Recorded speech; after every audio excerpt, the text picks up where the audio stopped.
আন্দোলনের সময় হত্যাযজ্ঞে যারা সক্রিয় ছিল সেই আওয়ামী লীগ কর্মীরাই এখন ঝটিকা মিছিল করছে। তারা কেউ নিরাপরাধ নয়। এদের বিরুদ্ধে কঠোর ব্যবস্থা নিতে সরকারের প্রতি আহ্বান জানিয়েছেন জাতীয় নাগরিক পার্টি এনসিপির উত্তরাঞ্চলের মুখ্য সংগঠক সার্জিস আলম। চলে আসুন পূর্বাচল ভ্যালিতে। ইতিমধ্যেই naval officers housing society NOHS plot কিনেছে পূর্বাচল ভ্যালিতে। Purbachal valley a concern of City Made group. Jamuna টিভিকে সার্জিস জানান, আইন শৃঙ্খলা রক্ষাকারী বাহিনীকে এ বিষয়ে সক্রিয় হতে হবে। কেউ যেন আওয়ামী লীগের পক্ষে সুপারিশ না করে। এ সময় জার্মান গণমাধ্যম ডয়েচ ভেলেকে দেয়া সাবেক প্রতিমন্ত্রী মোহাম্মদ আরাফাতের সাক্ষাৎকার প্রসঙ্গেও কথা বলেন সার্জিস আলম। জানান, হাসিনা সরকারের কয়েকজন মন্ত্রীর প্রত্যক্ষ প্ররোচনায় সমন্বয়কদের ডিবি কার্যালয়ে তুলে নেওয়া হয়েছিল।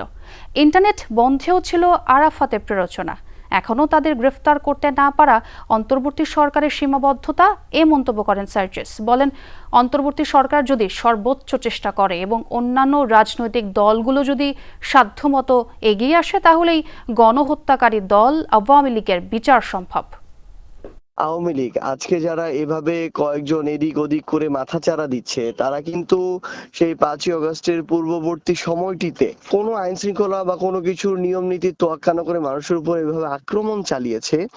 ওই মানুষগুলোই আবার এভাবে এখন বিচ্ছিন্নভাবে রাস্তায় নামছে। তো এই ক্ষেত্রে আইন শৃঙ্খলা রক্ষাকারী বাহিনী এবং অন্তর্বর্তীকালীন সরকারের আরো সক্রিয় ভূমিকা আমরা আমাদের জায়গা থেকে প্রত্যাশা করি। রাজনৈতিক দলগুলো তাদের জায়গা থেকে যতটুকু সহযোগিতা করা উচিত ততটুকু সহযোগিতা করে, তাহলে এই অন্তর্বর্তীকালীন সরকারের সময় বিচারের আওতায় আনা সম্ভব।